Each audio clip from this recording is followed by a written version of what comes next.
Welcome to Jan Daniel YouTube Islamic channel.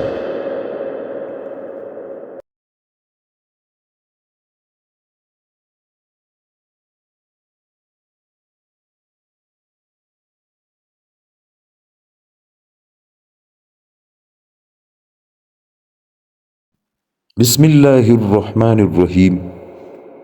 دوستو، حاضر ہوتے ہیں آپ کی خدمت میں حضرت موسیٰ علیہ السلام کے واقعے کے 5ویں حصے کے ساتھ۔ حیات بعد الموت۔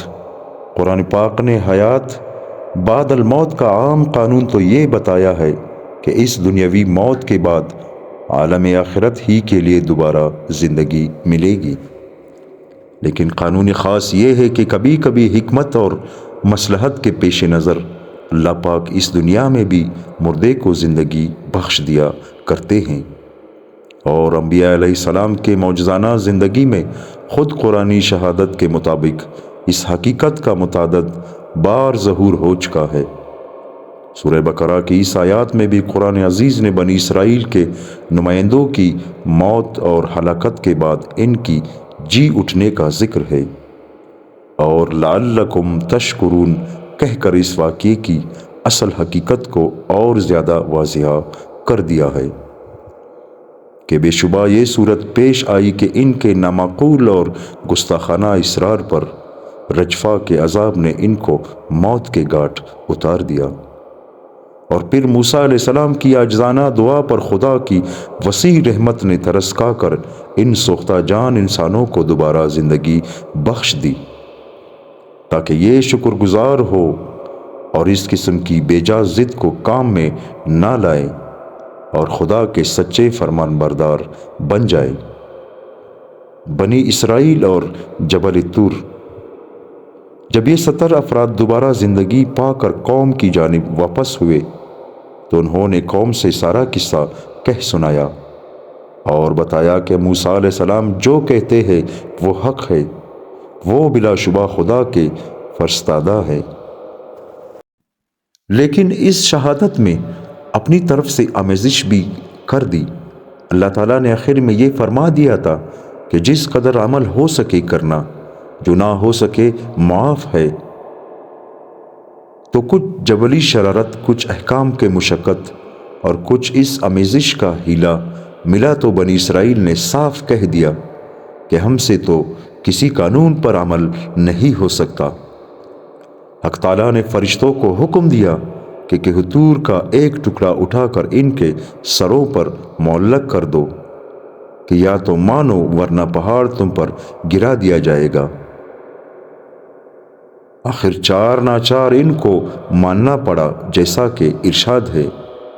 اللہ تعالیٰ قرآن مجید میں فرماتے ہیں، اور جب لیا ہم نے تم سے اقرار اور بلند کیا تم پر پہاڑ طور کو کہ تم پکڑو جو کتاب ہم نے تم کو دی ہے مضبوطی سے، اور یاد رکھو جو اس میں ہے تاکہ تم ڈرو۔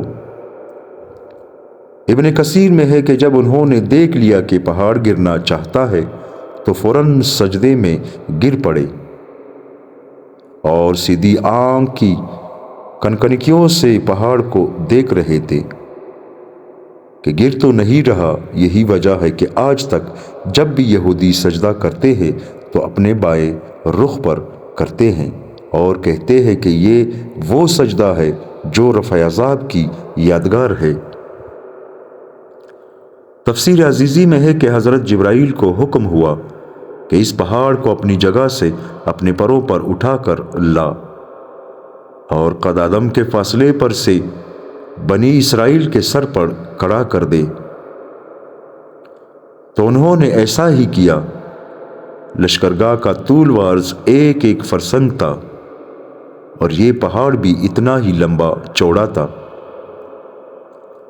آپ طور سینا سے کوچ کر کے علم آ گئے، پھر خروج سے دوسرے ماہ کی 15ویں تاریخ سین کے بیابان میں آئے اور اسی میں من و سلویٰ نازل ہوا۔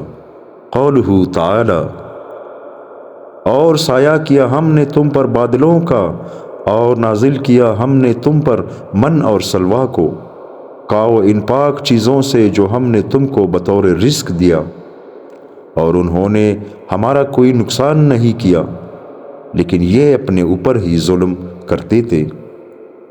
تفسیر حقانی میں ہے کہ بنی اسرائیل جب دریائے کلزم کو عبور کر کے میدان میں آئے تو وہاں گرمی کی شدت بڑی تھی۔ خدا نے اپنے فضل سے بادلوں کا سایہ بنا کر ان کو دھوپ سے بچا لیا۔ تفسیر عزیزی میں ہے کہ مجاہد رحمۃ اللہ علیہ فرماتے ہیں، یعنی وہ غمام تھا جس میں اللہ تعالیٰ قیامت کے دن آئیں گے اور یہ کوئی عام ابر نہیں۔ اس طرح ان کے مکان کا بندوبست کر دیا گیا اور کھانے کے لیے من و سلوہ نازل فرما گئے۔ من اسے ترنجبین کہتے ہیں اور یہ صبح صادق سے طلوع آفتاب تک برف کی طرح برستی تھی اور یہ لوگ چادروں اور کپڑوں میں جمع کر لیتے تھے۔ کہتے ہیں کہ ہر ایک آدمی 4 سیر کی مقدار میں جمع کر لیا کرتا تھا اور اس کو تمام دن قند و شکر کی طرح کھایا کرتے۔ یہ 6 روز تک برابر برستی اور جمعے کے دن 2 دنوں کے برابر برستی اور ہفتے کے دن بالکل نہ برستی۔ موسیٰ علیہ السلام نے ان کو فرما دیا تھا کہ ہفتے کے دن کے لیے جمعے کے دن ذخیرہ کر لیا کرو، لیکن ایک دن سے زیادہ کا ذخیرہ نہ کرنا۔ تفسیر عزیزی میں ہے کہ جب بخارات اور دعا آپس میں مل کر زمین سے آسمان کی طرف جاتے ہیں، اگر دعا لطیف اور صاف ہو اور رطوبت غالب ہو اور حرارت اس میں اعتدال کے ساتھ تاثیر کرے تو اس میں شیرینی پیدا ہو جاتی ہے اور برف کی طرح الٹ کر زمین پر گرتی ہے۔ اس کو ترنجبین کہتے ہیں۔ سلوہ یہ ایک جانور کا نام ہے، اس کو ثانی بھی کہتے ہیں۔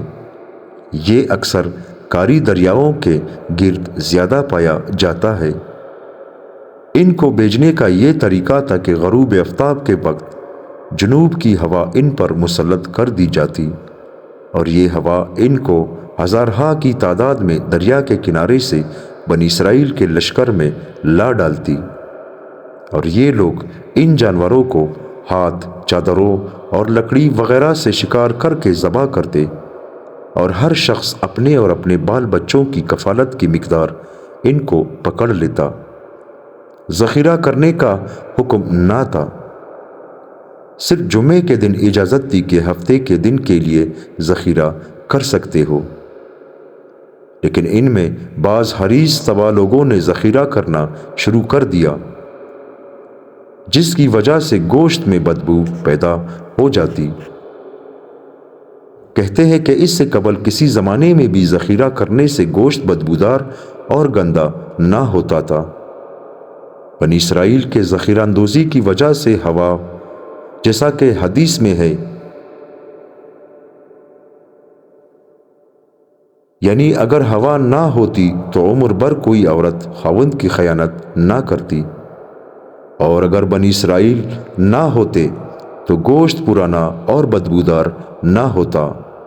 تفسیر عزیزی اور معارف القرآن میں ہے کہ سلوہ بٹیروں کو کہتے ہیں۔ یہ بٹیرے ان کے پاس جمع ہو جاتے اور ان سے بھاگتی نہ تھی، یہ ان کو پکڑ کر ذبح کر کے کھاتے۔ اللہ تعالیٰ نے اس طرح ان کے مکان اور خوراک کا بندوبست کر دیا اور لباس کا بندوبست اس طرح فرمایا کہ ان کے کپڑے میلے اور پرانے نہ ہوتے تھے، بال اور ناخن بھی نہ بڑھتے تھے کہ مونڈنے اور کترانے کی ضرورت پیش آئے، اور جو بچہ اس سفر میں پیدا ہوتا کپڑا بھی اس کے بدن پر ہوتا، اور جوں جوں بچہ نشو و نما پاتا کپڑا بھی بڑھ جاتا۔ اور رات کے وقت جب ان کو روشنی کی ضرورت محسوس ہوتی تو اللہ تعالیٰ نے ایک نور کا ستون پیدا فرمایا جس کی روشنی میں یہ رات کے وقت اپنے کام کاج کرتے تھے۔ جس طرح اللہ تعالیٰ نے ان کی ان بنیادی ضرورتوں کو پورا فرمایا، اسی طرح پانی کا بندوبست بھی اللہ تعالیٰ نے خزانہ غیب سے اس طرح فرما دیا جیسا کہ ارشاد ربانی ہے۔ اور جب پانی مانگا موسیٰ علیہ السلام نے اپنی قوم کے لیے تو ہم نے کہا کہ اپنی لاٹھی کو پتھر پر مار، پس پھوٹ پڑے اس سے 12 چشمے۔ تحقیق جان لیا ہر قبیلے نے اپنی گھاٹ کو، کھاؤ اور پیو اللہ کے رزق سے، اور نہ لوٹو زمین میں فساد کرتے ہوئے۔ تفسیر عزیزی میں ہے کہ یہ بہشت کی ایک درخت کی لکڑی تھی موسیٰ علیہ السلام کی، جو عصا تھی، لمبائی میں آدمی کے 10 ہاتھ کے برابر تھا۔ اتفاق سے موسیٰ علیہ السلام کا قد بھی اتنا ہی تھا۔ یہ 2 شاخہ تھا، رات کی تاریکی میں اس کی دونوں شاخیں مشعلوں کی طرح چمکتی تھی۔ یہ عصا آدم علیہ السلام بہشت سے لائے تھے، پھر بطری کے وراثت حضرت ابراہیم علیہ السلام کے پاس، اور ان سے ان کے صاحبزادے مدین کے پاس، اور مدین سے حضرت شعیب علیہ السلام کے پاس، اور ان سے حضرت موسیٰ علیہ السلام کے پاس پہنچا۔ ابن کثیر نے مختلف مفسرین کے قول نقل کیے ہیں۔ حضرت ابن عباس رضی اللہ تعالیٰ عنہ فرماتے ہیں کہ یہ پتھر 4 کونوں والا پتھر تھا، جس کو حضرت موسیٰ علیہ السلام اکثر ساتھ رکھتے تھے۔ بعض کہتے ہیں کہ یہ طور پہاڑ کا پتھر تھا، اور بعض کی رائے یہ ہے کہ یہ پتھر وہی تھا جس پر حضرت موسیٰ علیہ السلام اپنے کپڑے رکھ کر نہا رہے تھے، کہ یہ پتھر بحکم خدا آپ کے کپڑے لے کر بھاگا۔ قرآن مجید کی مندرجہ ذیل آیات میں اس کی طرف اشارہ ہے۔ اے ایمان والو، تم ان لوگوں کی طرح نہ ہو جانا جنہوں نے موسیٰ علیہ السلام کو اذیت دی تھی، پھر اللہ نے اس کو اس تہمت سے بری کر دیا، اور موسیٰ علیہ السلام اللہ کے نزدیک بڑا ذی مرتبہ تھا۔ ایک ایذا ان ایذاؤں میں سے یہ تھی جو مذکور ہو گئی۔ امام بخاری نے کتاب التفسیر اور کتاب الانبیاء میں حضرت ابو ہریرہ رضی اللہ تعالیٰ عنہ سے روایت فرمایا ہے کہ حضرت موسیٰ علیہ السلام بہت حیا والے اور بدن کو چھپانے والے تھے۔ ان کے بدن کو کسی نے نہیں دیکھا تھا۔ ان کی قوم بنی اسرائیل میں عام طور پر یہ رواج تھا کہ مرد سب کے سامنے ننگے ہو کر نہاتے تھے۔ تو بعض بنی اسرائیل کہنے لگے کہ موسیٰ علیہ السلام جو کسی کے سامنے نہیں نہاتے، اس کا سبب یہ ہے کہ ان کے بدن پر کوئی عیب ہے، یا برس ہے، یا خصیتین بہت بڑے ہوئے ہیں، یا کوئی اور آفت ہے۔ اللہ تعالیٰ نے ارادہ فرمایا کہ موسیٰ علیہ السلام کی اس طرح کے عیوب سے برات کا اظہار فرما دے۔ ایک روز موسیٰ علیہ السلام خلوت میں غسل کرنے کے لیے اپنے کپڑے اتار کر ایک پتھر پر رکھ دیے۔ جب غسل سے فارغ ہو کر اپنے کپڑے لینا چاہا تو یہ پتھر بحکم خداوندی حرکت میں آ گیا اور کپڑے لے کر بھاگ گیا۔ موسیٰ علیہ السلام اپنی لاٹھی اٹھا کر پتھر کے پیچھے سوبی حجر سوبی حجر، اے پتھر میرے کپڑے، اے پتھر میرے کپڑے کہتے ہوئے چلے، مگر پتھر چلتا رہا، یہاں تک کہ ایک ایسی جگہ جا کر ٹھہرا جہاں بنی اسرائیل کا ایک مجموعہ تھا۔ اس وقت بنی اسرائیل نے موسیٰ علیہ السلام کو سر سے پاؤں تک ننگا ہونے کی حالت میں دیکھا تو بہترین صحیح و سالم بدن پایا۔ اس طرح اللہ تعالیٰ نے حضرت موسیٰ علیہ السلام کی ان عیوب سے برات سب کے سامنے ظاہر فرما دی۔ پتھر یہاں پہنچ کر ٹھہر گیا اور موسیٰ علیہ السلام نے کپڑے اٹھا کر پہن لیے، پھر پتھر کو لاٹھی سے مارنا شروع کر دیا۔ خدا کی قسم، اس پتھر میں موسیٰ علیہ السلام کی ضرب سے 3 یا 4 یا 5 اثر قائم ہو گئے۔ حضرت جبرائیل علیہ السلام کے مشورے سے حضرت موسیٰ علیہ السلام نے اسے اٹھا لیا اور آپ کا معجزہ اس پتھر پر ظاہر ہوا۔ جب آپ کو پانی کی ضرورت پڑتی تو آپ اس پتھر پر اپنا عصا مارتے۔ تفسیر عزیزی میں ہے کہ آپ 12 مرتبہ عصا مارتے اور اس طرح جہاں ضرب پڑتی وہاں پر اس پتھر سے پانی شروع ہو جاتا۔ پہلے ان سے پسینہ سا ظاہر ہوتا، پھر قطرے ٹپکنے شروع ہو جاتے اور پھر پانی بہنے لگتا۔ ابن کثیر میں ہے کہ ہر قبیلے کا ایک ایک آدمی عصا مارتے وقت پتھر کے پاس آ کر کھڑا ہوتا، پھر جس کی طرف جو چشمہ ہوتا وہ اس کے قبیلے کا ہو جاتا۔ خدا کی ناشکری۔ اس طرح اللہ تعالیٰ نے بنی اسرائیل کے لیے مکان، لباس، خوراک اور پانی کا خزانہ غیب سے بندوبست کر دیا۔ چاہیے تو یہ تھا کہ یہ لوگ دنیا و مافیا سے الگ ہو کر خدا کے شکر میں ہمتاً مشغول ہوتے اور موسیٰ علیہ السلام کے بھی تہ دل سے شکر گزار ہوتے کہ ان کی برکت سے اللہ تعالیٰ نے ہمیں سالہ سال کی غلامی سے نجات دی اور ہمارے دشمن کو ہماری آنکھوں کے سامنے غرق کیا۔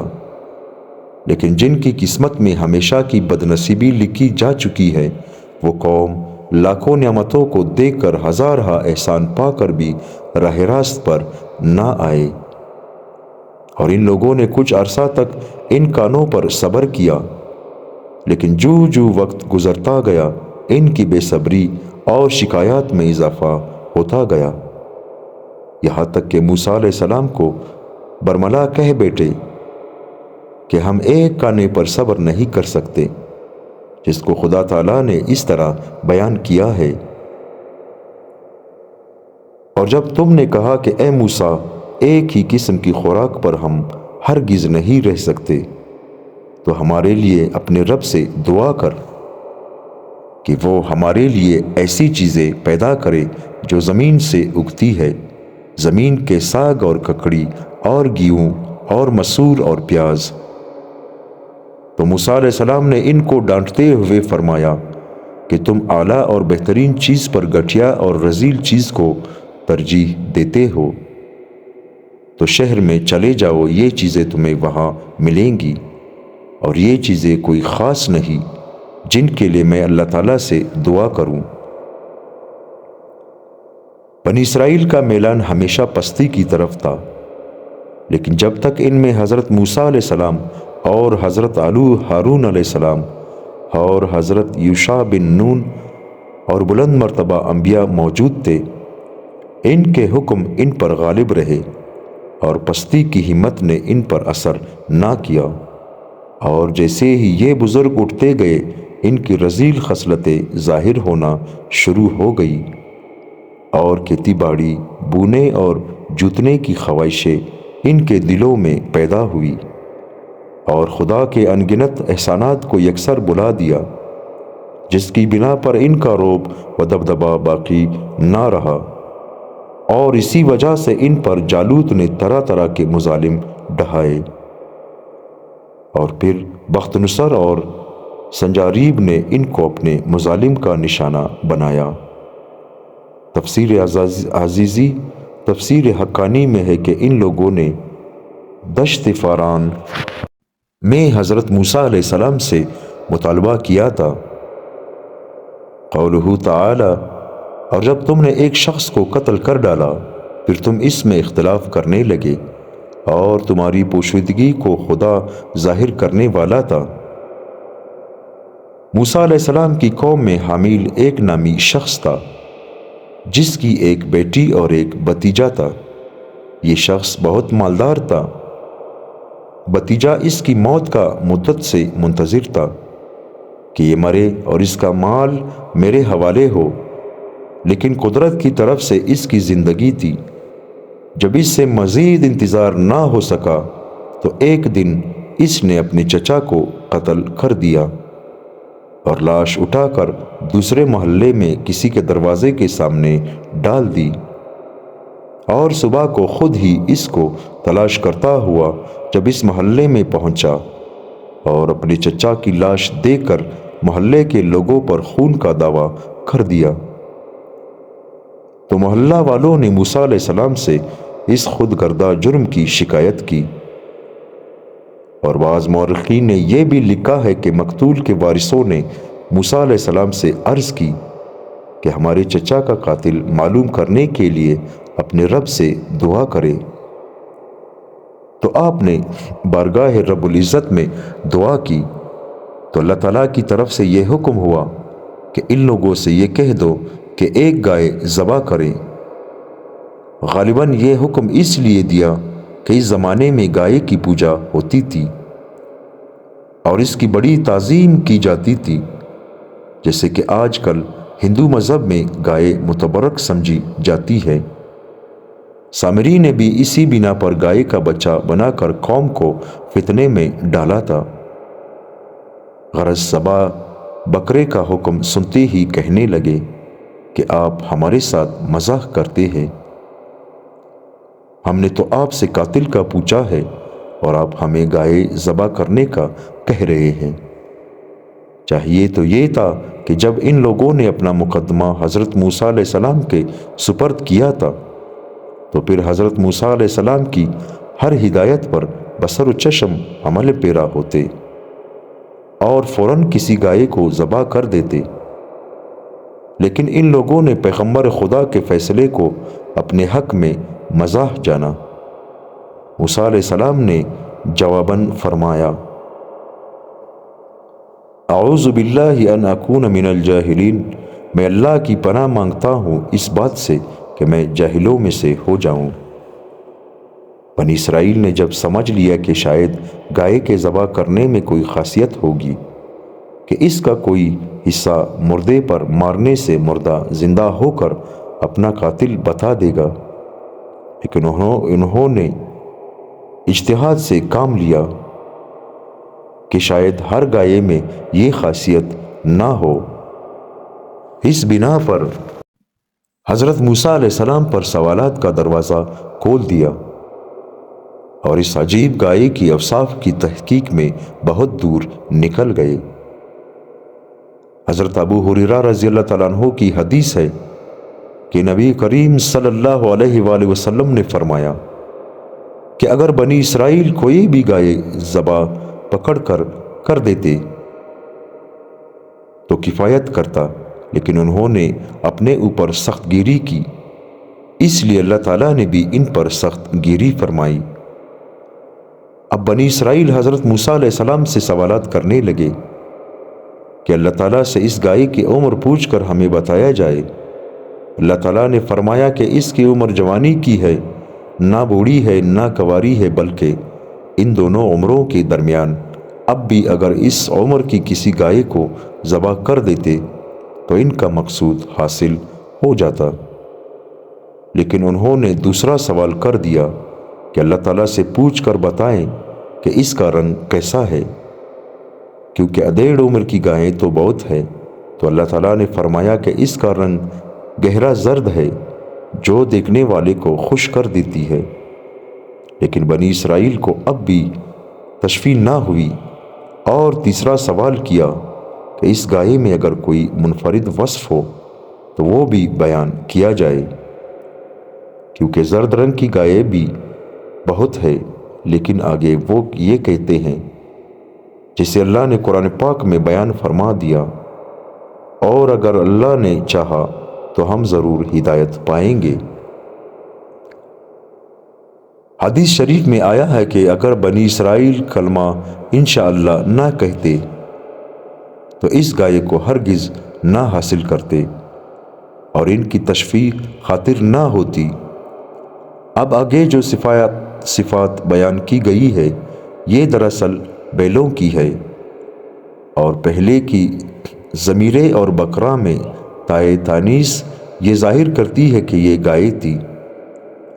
اس کا بعض مفسرین نے اس طرح جواب دیا ہے کہ ہر شہر اور ہر زمانے کی عرف و عادت مختلف ہوتی ہے، شاید اس زمانہ میں اور اس شہر میں قلبہ رانی اور آبکشی میں گایوں کو استعمال رائج ہوگا۔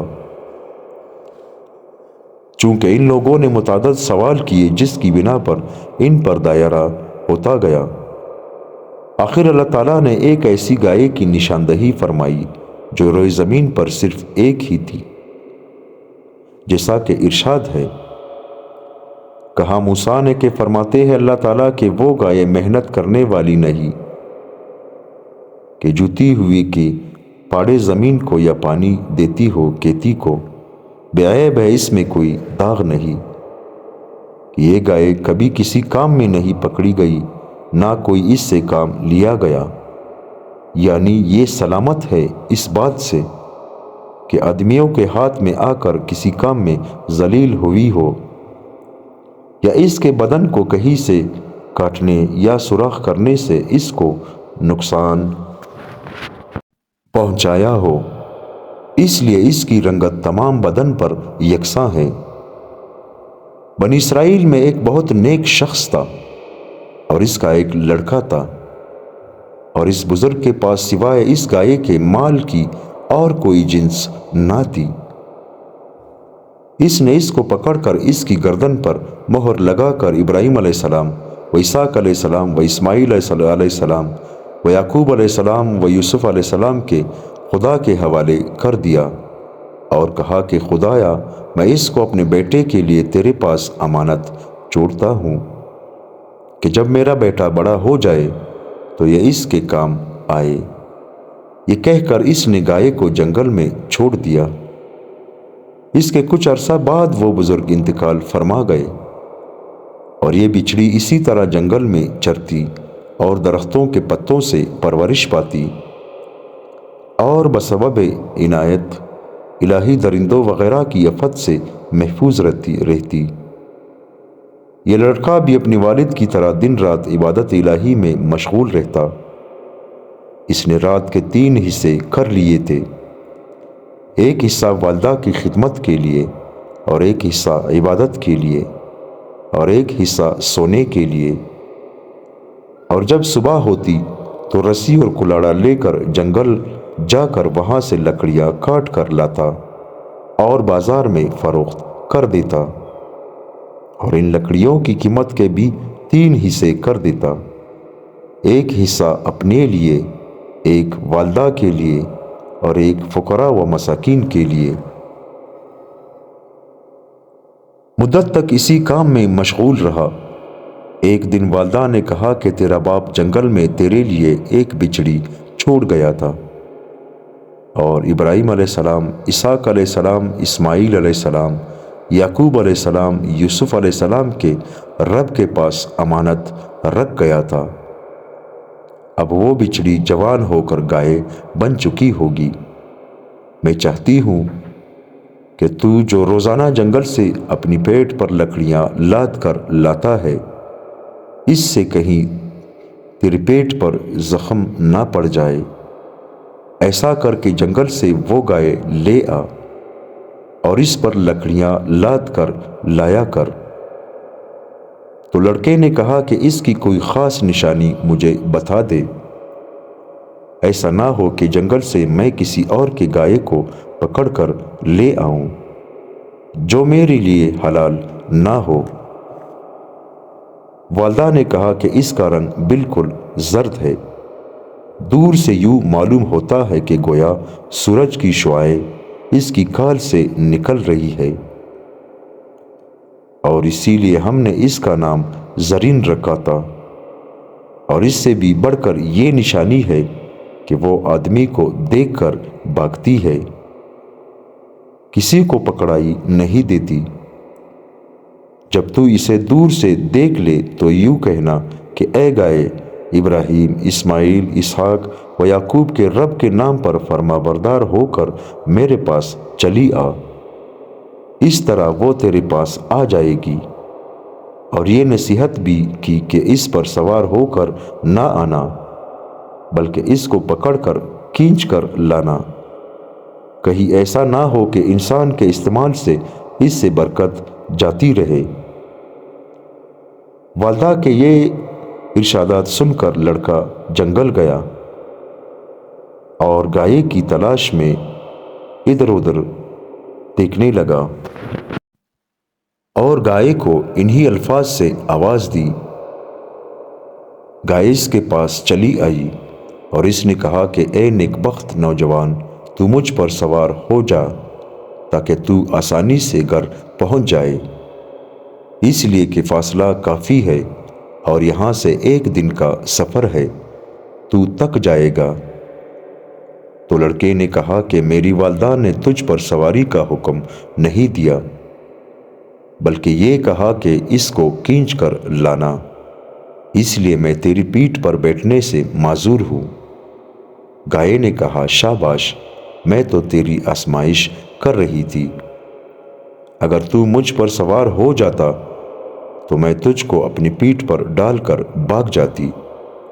میں تیری فرما بردار صرف اس وجہ سے ہوں کہ تو اپنی والدہ کا فرمان بردار ہے۔ راستے میں ابلیس لعین ایک مسافر کی شکل میں ملا۔ لڑکے کو کہنے لگا کہ مجھے ایک حادثہ پیش آیا ہے، میری مدد کر۔ اس پہاڑ کے اس طرف میری لاتعداد گائیں ہیں، میں ان کو چراتا تھا کہ اچانک میرے پیٹ میں درد اٹھا۔ میں قضائے حاجت کے لیے آیا، اب واپس جانا چاہتا ہوں، لیکن پیٹ میں سخت تکلیف ہے۔ اگر اجازت ہو تو میں تیری اس گائے پر سوار ہو جاؤں۔ اپنی منزل پر پہنچ کر میں تجھے ایک نہایت ہی عمدہ گائے دوں گا۔ لڑکے نے کہا کہ میری والدہ نے مجھ کو سوار ہونے سے منع کیا ہے، میں تجھ کو کیسے سوار کرا سکتا ہوں؟ ابلیس نے کہا کہ مجھ سے کرایہ لے لے۔ تو لڑکے نے کہا کہ میں کسی صورت میں والدہ کی حکم عدولی نہیں کر سکتا۔ جب ابلیس نے اس کو بہت ستایا تو اس نے بلند آواز سے کہا کہ اے خدا، ابراہیم، اسماعیل، اسحاق و یعقوب، اس بدذات شخص سے تو مجھ کو نجات دے۔ ابلیس نے جب یہ آواز سنی تو ایک جانور کی صورت بن کر جلدی سے اڑ گیا۔ گائے نے لڑکے سے کہا کہ یہ ابلیس تھا جو کسی ہیلے سے مجھ پر سوار ہو کر میری برکت کو ضائع کرنا چاہتا تھا، اور جب تو نے اللہ سے فریاد کی تو ایک فرشتہ اس کو دفع کرنے کو حاضر ہوا۔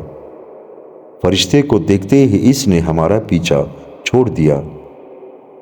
بہرحال یہ لڑکا شام کو گائے سمیت گھر آیا، اور راستے میں جو کچھ پیش آیا والدہ کو سب کچھ بتا دیا۔ ماں نے کہا کہ بیٹا، ہم اس پر بوجھ لاد کر ذلیل نہیں کریں گے، اور ہم سے اس کی تعظیم نہ ہو سکے گی، بہتر یہ ہے کہ اس کو ہم فروخت کر دیں۔ تو لڑکے نے کہا کہ کتنی قیمت پر فروخت کروں؟ تو ماں نے کہا کہ آج کل اس کی قیمت 3 دینار ہے، لیکن اس کا سودا طے کرنے سے پہلے مجھ سے پوچھ لینا، فوراً نہ بیچ ڈالنا۔ دوسرے دن جب لڑکا اس کو لے کر بازار گیا تو خدا کا بھیجا ہوا فرشتہ ملا۔ تو اس نے کہا کہ یہ گائے کتنے میں فروخت کرو گے؟ اس نے کہا کہ 3 دینار میں، لیکن سودا طے ہونے سے پہلے میں اپنی والدہ کی رضامندی حاصل کروں گا۔ فرشتے نے کہا کہ قیمت دگنی لے لے، لیکن ماں کے پاس نہ جا۔ لڑکے نے کہا یہ کیسی قیمت پر نہیں ہو سکے گا؟ اگر تو اس کے وزن کے برابر سونا بھی دے گا تب بھی میں اپنی والدہ کی رضا کے بغیر فروخت نہیں کروں گا۔ تب فرشتے نے اپنا سارا حال لڑکے کو بتا دیا اور کہا کہ بنی اسرائیل اس کی تلاش میں ہے، کیونکہ ان صفات والی اور کوئی گائے نہیں ہے، اور انہیں ایسی گائے کی اشد ضرورت ہے۔ لیکن جب تک وہ تجھ کو خالص سونا اس کے چمڑے میں بھر کر نہ دے تب تک ان سے سودا نہ کرنا، تاکہ زندگی بھر وہ سونا تجھ کو کافی ہو، اور لوگوں کو معلوم ہو جائے کہ جو کوئی اپنی عیال کو اللہ کے سپرد کر دیتا ہے، اللہ تعالیٰ اس کی اس طرح پرورش کرتے ہیں، اور جو کوئی اپنا مال خدا کی امانت میں چھوڑتا ہے، اللہ تعالیٰ اس کو اس طرح بڑھاتے ہیں۔ فرشتے سے یہ سارا ماجرا سن کر لڑکا اپنے گائے کو گھر لے آیا اور والدہ سے یہ سارا ماجرا کہہ سنایا۔ رفتہ رفتہ اس کی خبر پھیلتی گئی اور بنی اسرائیل اس کو خریدنے کے لیے اس کے گھر میں جمع ہو گئے اور سودا طے کرنے لگے۔ لڑکا اور اس کی والدہ اس وقت راضی ہوئے جب یہ فیصلہ ہو گیا کہ ذبح کے بعد چمڑا الگ کر کے خالص سونے سے بھر کر ان کے حوالے کریں گے۔ اس لڑکے اور اس کی والدہ نے حضرت موسیٰ علیہ السلام کو ضامن بنا کر گائے ان لوگوں کے حوالے کر دی۔ اللہ تعالیٰ فرماتے ہیں پس انہوں نے گائے ذبح کیا اور قریب بھی نہ تھے کہ اس کام کو کرے۔ اس طرح مالدار لوگوں کا سارا مال اس کو ملا جس نے اپنی والدہ کی ہر طرح فرمان برداری کی۔ پس ہم نے کہا کہ اس کے کسی حصے سے مقتول کو مارو، اس طرح زندہ کرے گا اللہ تعالیٰ مردوں کو اور دکھاتا ہے تم کو اپنی نشانیاں تاکہ تم غور کرو۔ گائے کے کسی حصے کو مقتول پر مارا گیا اور مقتول نے تھوڑی دیر زندہ ہو کر اپنے بھتیجے کو قاتل ٹھہرایا۔ پھر عمیل کے قتل کے بدلے میں اس کے بھتیجے کو بھی قتل کر دیا گیا۔ اس گائے کو اگرچہ بعض مفسرین بچڑا لکھتے ہیں، لیکن ہم نے گائے اس وجہ سے لکھا ہے کہ قرآن مجید کے الفاظ میں گائے ہے۔ دوستو، حضرت موسیٰ علیہ السلام کے 5واں حصہ یہاں پر اپنے اختتام کو پہنچا۔ انشاءاللہ چھٹے حصے کے ساتھ کل حاضر ہوں گے۔ تب تک کے لیے اللہ حافظ۔